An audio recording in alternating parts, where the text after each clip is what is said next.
गरीबों के लिए, वंचितों के लिए, दलितों के लिए बाबा साहब ने आरक्षण की बात की थी। उस आरक्षण को लगातार कंटिन्यू रखने के लिए गरीबों को, दलितों को उनका हक मिले, अनुसूचित जाति जनजाति के छात्रों को उनका स्कॉलरशिप का अधिकार मिले। याद करिए 15-16 में अनुसूचित जाति जनजाति के छात्रों के स्कॉलरशिप को प्रदेश में समाजवादी पार्टी ने रोक दिया था। जब 17 में हम लोग आए, मैंने पूछा ये छात्रवृत्ति क्यों रोकी गई? उन्होंने कहा समाजवादी पार्टी की सरकार ने रोका है। मैंने कहा इसका प्रावधान करिए और एक साथ रिलीज कर दीजिए, जिससे हर गरीब छात्र को, हर दलित छात्र को, अनुसूचित जाति जनजाति के हर छात्र को स्कॉलरशिप का पैसा मिल सके। और बहनों और भाइयों, मैं आप सबको ये कहने के लिए आज आया हूं यहां पर, लखनऊ में बाबा साहब की स्मृति को जीवंत बनाए रखने के लिए, अनुसूचित जाति जनजाति के छात्रों के लिए एक भव्य स्थल बने, वहां पे शोध हो, बाबा साहब के दर्शन पर शोध हो और उच्च शिक्षा अर्जित करने के लिए स्कॉलरशिप की व्यवस्था हो।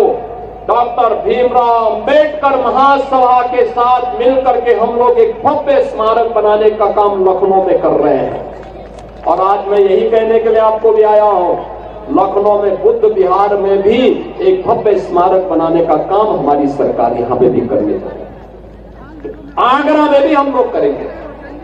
ये केवल स्मारक नहीं होगा, बाबा साहब के जीवन दर्शन पर आधारित होगा, भगवान बुद्ध की शिक्षाओं पर आधारित होगा, बाबा साहब के दर्शन पर शोध का एक केंद्र बनेगा और उच्च शिक्षा के लिए स्कॉलरशिप की विशेष व्यवस्था के लिए भी स्मारक के साथ साथ छात्रावास की व्यवस्था वहां पर दे करके उन छात्रों को, जो लोग बाबा साहब के दर्शन पर कार्य करेंगे, उनकी समाज नीति पर, उनकी विदेश नीति पर, उनकी अर्थनीति पर कार्य करेंगे, उनको आगे बढ़ाने का कार्य भी इस केंद्र के माध्यम से हम लोग आगरा से भी आगे बढ़ाएंगे।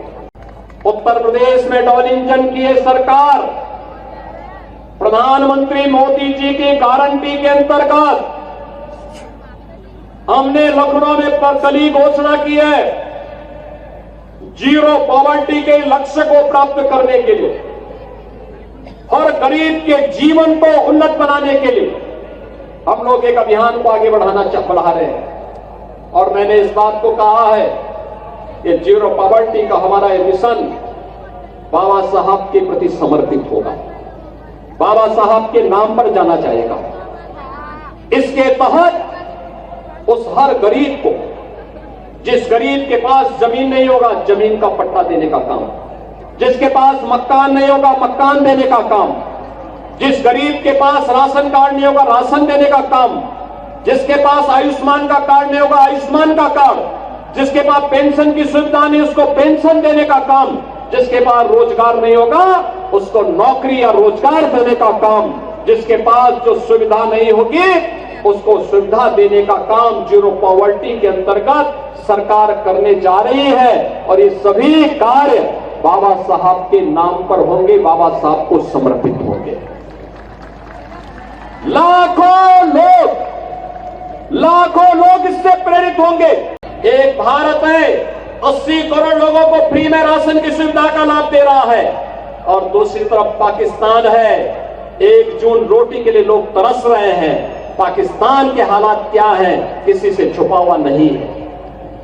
ये लोग जो गुमराह करने के लिए आते हैं, इनका मुंह बंद हो जाता है बांग्लादेश के अंदर हिंदुओं पर होने वाले अत्याचार पर।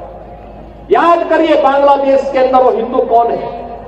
बहनों और भाइयों, ये कोई और नहीं, ये सभी दलित और गरीब हिंदू वहां पर है, वही अत्याचार का शिकार होता है।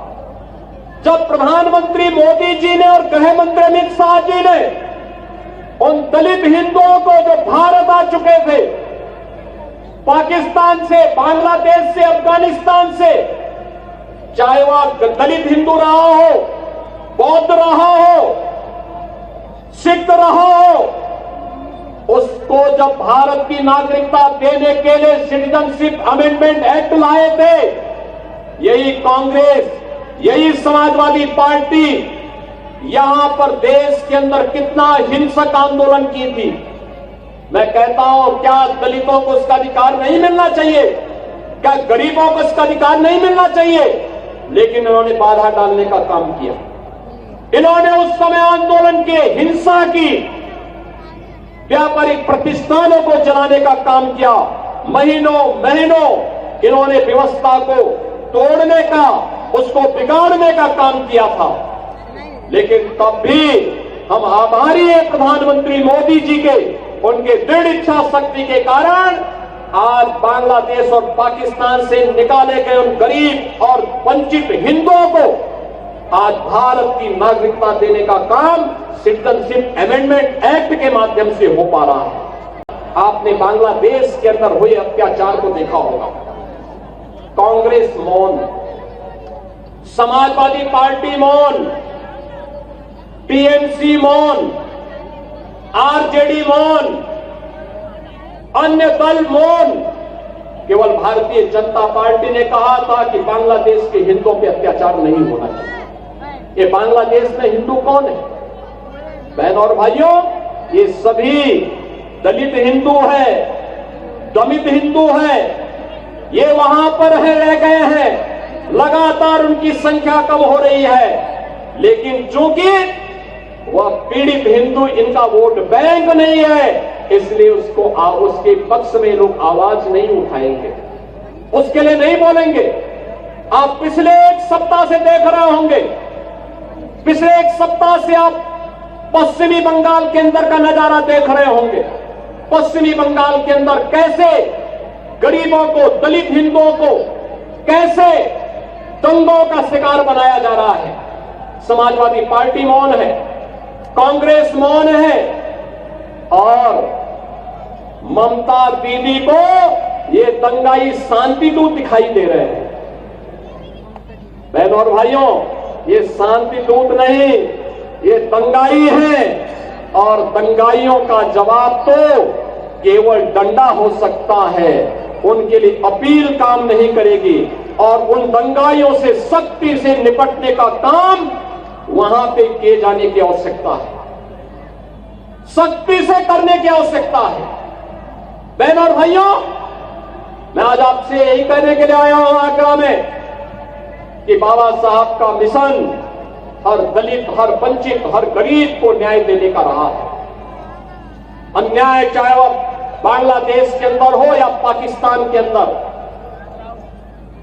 या फिर किसी अन्य किसी भी स्थान पर, उसके खिलाफ आवाज उठनी चाहिए, अन्याय के खिलाफ आवाज उठनी चाहिए। ये बाबा साहब की प्रेरणा रही है। संगठित होकर के आवाज उठनी चाहिए, ये बाबा साहब की प्रेरणा रही है। और उसी प्रेरणा के लिए आज आप सबका आह्वान करने के लिए मैं आपके बीच आया हूं। सरकार आपके साथ होगी, आपके सुख दुख में शायद दो डबल इंजन की सरकार सहभागी बनेगी। सरकार आपके हितों के लिए संगठित करने के लिए पूरी प्रतिबद्धता के साथ कार्य कर रही है, आगे भी कार्य करेगी। बाबा साहब के सपनों को साकार करने का कार्य प्रधानमंत्री मोदी जी के नेतृत्व में ये डबल इंजन की सरकार पूरी मजबूती के साथ खड़ी होकर के करेगी। और उसी को ध्यान में रख करके आज मैं कहना चाहता हूं, जो लोग कह रहे हैं कि उनके लिए, कुछ लोग कह रहे हैं कि उनके लिए संविधान से बढ़कर के शरीयत है, तो मैं भी उनसे कहना चाहता हूं कि भारत तो बाबा साहब के द्वारा बनाए गए संविधान से चलेगा। जहां शरीयत का कानून लागू होता है उनको वहां जाना चाहिए। भारत के अंदर भारत की व्यवस्था बाबा साहब के द्वारा बनाए गए संविधान से ही आगे बढ़ेगी और यह हम सबको दृढ़ भाव के साथ कार्य करना होगा। ऐसा नहीं कि बाबा साहब को लालच न दिया गया हो। याद करिए, जब हैदराबाद के निजाम ने बाबा साहब को लालच देने का काम किया था और वहां पर उनके रजाकारों ने वहां के दलितों पर, वहां के दलितों पर, वहां के हिंदुओं पर अत्याचार करना प्रारंभ किया था, तब बाबा साहब ने बहुत स्पष्टता के साथ हैदराबाद रियासत से जुड़े हुए सभी दलितों को, वंचितों को और हिंदुओं को पत्र लिखा था और उनका आह्वान किया था कि किसी भी हालत में निजाम के दबाव में आने की आवश्यकता नहीं। धर्मांतरण मत करना, इस्लाम मत स्वीकार करना, आवश्यकता पड़ती तो छोड़ करके महाराष्ट्र की तरफ आ जाइए, लेकिन इनके दबाव में काम मत करना। और बहनों और भाइयों, अंततः निजाम को भारत छोड़ करके भागना पड़ा। आज हैदराबाद रियासत भारत का हिस्सा बनी हुई है। बहनों और भाइयों, ऐसे ही जूनागढ़ का नवाब भी करता था।